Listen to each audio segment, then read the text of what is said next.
Que cette actualité n'est pas seulement liée au fait que nous sommes au 70e anniversaire. Le CNR, essentiellement, c'est l'alliance d'un mouvement pour la libération de la France, un mouvement patriotique, un mouvement anti-impérialiste, bien évidemment, puisqu'il s'agissait de jeter dehors le Reich allemand, et un mouvement pour aussi la transformation sociale du pays, puisque ce qui est central dans le CNR, c'est l'affirmation que le monde du travail doit être au centre, au cœur de la vie politique nationale. C'est une phrase qui figure dans les jours heureux. Tout cela, évidemment, n'a pas fait le bonheur de la bourgeoisie pendant tant d'années.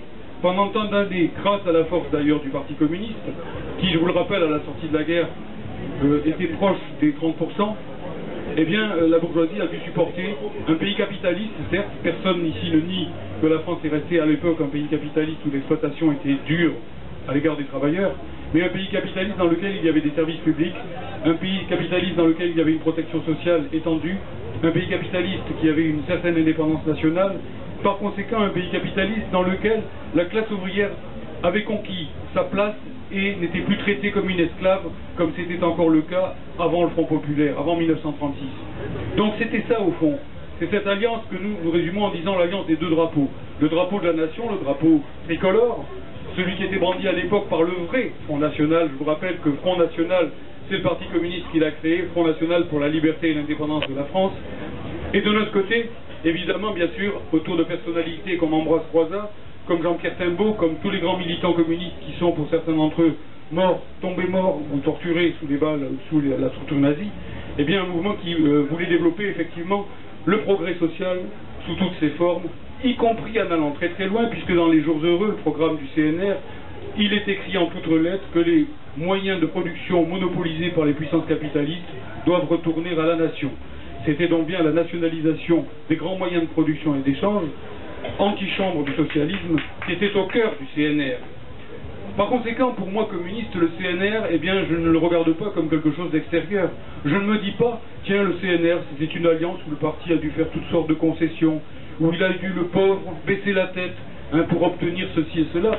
Le CNR, camarades, il était centralement dans la politique du Parti communiste français de l'époque. Le CNR, il a été très largement lié notamment au combat de Jacques Duclos.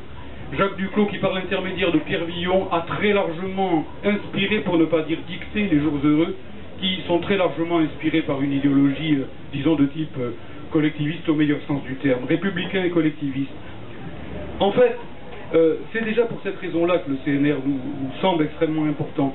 C'est le moment où notre peuple, sur la base de la force du Parti communiste, c'est-à-dire à travers lui, de la classe ouvrière, de la paysannerie aussi, de ceux qui avaient le plus payé dans la résistance, de ceux qui avaient le plus donné dans le Front populaire, a réussi à rassembler autour de lui 90% de la nation, en excluant seulement qui? Eh bien les traîtres, les collabos, les fascistes, les racistes, tous ceux qui avaient effectivement gravité autour de Vichy, et bien entendu, autour de ces gens de Vichy, l'essentiel de la grande bourgeoisie. C'était un choix de classe. Il y avait un contenu de classe très fort autour du CNR. Naturellement, il ne faut pas idéaliser ce qui a pu se passer à l'époque. Les camarades communistes de cette époque-là, ils ont dû aussi faire attention à un certain nombre de données, de rapports de force. Évidemment, l'armée américaine était en France. Évidemment aussi, eh bien, la guerre prenait fin et on n'allait pas ne pas tenir compte de ce genre de choses. Il fallait tenir compte des rapports de force à la fois nationaux et internationaux. Et par conséquent, le CNR a enregistré le meilleur compromis historique possible, si l'on peut dire, dans les conditions de l'époque. Ce n'était pas, certes, le socialisme. Pour une raison simple, c'est qu'à l'époque, la bourgeoisie française, autour de De Gaulle, celle qui n'avait pas collaboré, celle qui n'avait pas été à Vichy, eh bien cette bourgeoisie française, elle avait encore un certain intérêt à construire la France. Pourquoi? Non pas par patriotisme ou par toutes sortes de raisons de ce genre, mais essentiellement parce que les monopoles capitalistes devaient encore poursuivre tout leur travail de fusion. Il n'était pas achevé. Ce travail de fusion, de concentration des monopoles capitalistes, qui s'est ensuite affirmé notamment en 1958, au moment où effectivement De Gaulle est arrivé au pouvoir, alors là sans les communistes et contre les communistes, eh bien ce mouvement, effectivement, il a pu se poursuivre à ce moment-là. Il suffit de citer Ron Poulenc ou Péchinet Eugène Kuhlmann, il suffit de voir donc les fusions qui ont été réalisées à cette époque-là. Eh bien qu'est-ce qui s'est passé entre-temps? Ce qui s'est passé entre-temps, c'est que la grande bourgeoisie ayant terminé au fond ces fusions monopolistes dans notre pays, elle a eu effectivement plutôt une autre ambition. Elle a eu besoin d'air, comme le dit Laurence Parisot dans un célèbre manifeste. C'est-à-dire qu'elle n'a plus besoin de la nation, elle ne veut plus de la nation, c'est plus à ce niveau-là que se fait la chasse au profit. Elle veut mondialiser ses profits. Et pour cela, eh bien, elle a une occasion en or de casser le CNR, c'est-à-dire de casser tous les résultats qui ont été obtenus en 1945 sur la base du sang de nos camarades, tout de même, hein, sur la base du sang des fusillés. En effet, en abattant la nation, du même coup, on abat toutes les protections sociales, tous les services publics, une bonne partie de l'industrie, qui ont été effectivement préservés ou élargis au moment de la nation. Il y a eu une deuxième raison aussi, c'est mai 68. Mai 68, la plus grande grève de l'histoire. Juste après, eh bien, on voit des gens comme Pompidou ou Giscard qui a suivi, et Helmut Schmidt à l'Allemagne qui se rencontrent et qui signent l'arrêt de mort de l'industrie française. Pourquoi? Parce qu'il y a eu une grande classe ouvrière française. Quand je dis classe ouvrière française, je inclus naturellement les travailleurs immigrés, qui a fait une grève d'un mois, qui a, qu'on le veuille ou non, effectivement, chatouillé très fort le pouvoir politique à ce moment-là, et que donc on veut se débarrasser de l'adversaire politique principal. Rappelez-vous, camarades, que dans le Mein Kampf de Hitler, il est écrit en toutes lettres, sous la signature d'Adolf Hitler, « Je ferai de la France un pays de grooms et de jardiniers ». Eh bien, certes, les Allemands ont été battus à l'époque, mais qu'est-ce qu'ils sont en train de faire aujourd'hui? Qu'est-ce qu'ils sont en train de faire lorsqu'ils cassent tous les services publics, lorsqu'ils démolissent jusqu'à la dernière usine, lorsqu'ils nous mettent plus bas que terre à tous les niveaux, lorsque même notre langue est attaquée, lorsque le tout anglais s'impose partout, hein, lorsqu'on voit qu'effectivement, par conséquent, eh bien, notre peuple, comme le disait tout à l'heure très bien Jean-Luc, est humilié sans cesse sur son propre territoire. Qu'est-ce qu'on voit? Sinon justement que le programme qui a été mis en place à l'époque par Hitler se réalise certes dans des conditions très différentes, mais rien ne dit que ça ne va pas devenir violent, camarades. Rien ne dit, il ne faut pas simplement dire aujourd'hui c'est moins violent qu'à l'époque. Vous ne savez pas comment tout ça peut finir, hein, avec toutes ces réformes structurelles extrêmement graves qui nous visent. Et par conséquent, effectivement, si vous voulez, ce que nous voyons aujourd'hui, c'est que le CNR est bel et bien au cœur de notre problématique. Il est au cœur de notre problématique révolutionnaire. Il ne s'agit plus de faire, comme à l'époque, un compromis historique avec la force bourgeoise, avec la partie de la bourgeoisie qui est encore patriote par intérêt, en quelque sorte. Hein. Il s'agit aujourd'hui bel et bien, pour nous, forces populaires, représentants des forces populaires dans notre diversité, la classe ouvrière, certes, mais aussi une bonne partie des couches moyennes qui sont précarisées, qui sont prolétarisées. Il s'agit tout simplement de contester radicalement le grand capital dans ce pays, de contester la propriété du capital sur les banques, sur les grandes entreprises. Et par conséquent, cette politique du CNR que nous voulons remettre en place, elle est directement au contact, à la confrontation avec le grand capital. Il ne s'agit pas d'une certaine étape entre les deux, comme certains nous en font un reproche de mauvaise foi. Nous ne voulons pas inventer on ne sait quelle troisième voie entre le capitalisme et le socialisme. Nous voulons aller au socialisme, et nous voulons y aller par la voie du rassemblement le plus large, pour faire en sorte que la classe ouvrière ne soit pas isolée, que ce soit au contraire la grande bourgeoisie qui soit isolée, écrasée dans cette affaire-là, pour que nous puissions effectivement, dans la large diversité de notre peuple, avec toutes ces composantes, effectivement, qu'elles soient idéologiques, qu'elles soient philosophiques, qu'elles soient sociologiques, effectivement, avec la classe ouvrière au cœur, le monde du travail en son cœur, construire effectivement cette société nouvelle à laquelle nous aspirons. C'est pour ça que cette politique, cette problématique, elle est extrêmement importante pour nous tous. Et nous disons que le b.a.-ba pour pouvoir aller vers cela, c'est effectivement de contester frontalement l'Union européenne, de contester frontalement l'Alliance Atlantique et l'euro. Pourquoi? Tout cela a été très bien dit tout à l'heure, je ne vais pas le développer.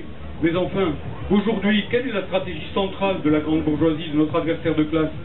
C'est la construction européenne, et donc la déconstruction de la France. Je vous rappelle la formule qui était celle d'un grand dirigeant de la bourgeoisie allemande qui disait « Construire l'Europe, c'est défaire la France ». C'est la défaite de la France au sens stratégique du terme qui est leur but historique, en quelque sorte, dans cette affaire. Donc nous, que devons-nous faire? Devons-nous dire, comme certains gauchistes, comme certains éléments de ce genre, dire « Eh bien voilà, bon, le patriotisme et toutes ces choses-là, c'est fini, ça c'est bourgeois ». Mais pas du tout. Lorsque la bourgeoisie démolit notre pays, nous devons faire, dans les conditions d'aujourd'hui, et dans les buts d'aujourd'hui, avec les buts d'aujourd'hui, ce qu'ont fait nos grands ancêtres, en quelque sorte, du Front populaire ou de la résistance, qui ont pris le drapeau de la nation, et qui l'ont pris sur des bases progressistes, antifascistes, antiracistes, anti-impérialistes, en tirant le meilleur de l'histoire de notre pays, en tirant de notre pays non pas Versailles et Vichy, mais en tirant de notre pays l'humanisme, les Lumières, la Révolution française, la Commune de Paris, le Front populaire. Voilà la France que nous aimons. Voilà la France de Jean Ferrat. Voilà celle qui est chantée dans ce chant que nous connaissons bien et que nous aimons. C'est cela qui est dans notre cœur aujourd'hui. Alors à partir de là, bien entendu, il y a ici des camarades communistes de différentes sensibilités. Je les salue. Je ne fais pas, moi, de différence entre ceux qui sont au parti et ceux qui n'y sont plus. Moi, je suis resté au parti aussi longtemps que je l'ai pu. À un certain moment, ça n'a plus été possible parce que, bon, tout simplement, j'ai été viré manu militari. J'ai décidé de continuer, et j'ai continué grâce au pôle de Renaissance communiste. Je lui suis reconnaissant. Mais dans le pôle de Renaissance communiste, il y a aussi des camarades comme Georges Haas, par exemple, qui sont encore membres du Parti communiste français, et ils ont toute leur place, puisque c'est lui qui est président d'honneur du PRCF. Donc nous ne faisons pas d'apartheid à ce niveau-là entre les camarades qui sont dedans et ceux qui sont dehors. Et par ailleurs, nous disons, parce que les camarades des assises du communisme sont ici à côté de nous, et nous sommes d'ailleurs dans les assises du communisme, nous disons effectivement, et pas un pied dedans, un pied dehors, les deux pieds dedans, hein, que ça soit bien clair effectivement. Et nous disons par conséquent à ce niveau-là que tous ces communistes, ils doivent se regrouper. Alors, nous expérimentons, nous bricolons, nous avançons, tout cela n'est pas simple. Je n'ai pas de réponse faite à tous les sujets en quelque sorte. Ce nouveau CNR, c'est plus un concept qu'une appellation. C'est quelque chose dont il faut affiner le contenu, discuter ensemble pour voir quel est son périmètre exact, comment faire avec lui, etc. Tout ce que je peux vous dire en tout cas ça pourra rassurer les camarades de Vénissieux et d'ailleurs, c'est que pour nous il n'est absolument pas question de faire alliance avec quelques réactionnaires que ce soit. Il est bien clair en particulier que pour nous il y a triple ligne rouge avec tous les éléments fascistes, fascisants ou tentés de faire ne serait-ce qu'un bout de chemin avec des fascistes, avec des racistes ou avec des gens comme ça. Ça c'est une barrière absolue que nous ne franchirons jamais et nous nous battrons sans cesse pour qu'il n'y ait pas la moindre tentation de ce côté-là, parce que évidemment ça serait trahir le CNR qui s'est fait non pas avec mais contre l'extrême droite fasciste et raciste, bien évidemment. Hein. Il est bien clair par exemple que les travailleurs d'origine immigrée ont toute leur place, beaucoup plus forte peut-être encore qu'elle ne pouvait l'être à l'époque à travers les francs-tireurs et partisans de la main-d'œuvre immigrée, dans une France telle que celle que nous la connaissons aujourd'hui, qui est une France beaucoup plus métissée évidemment.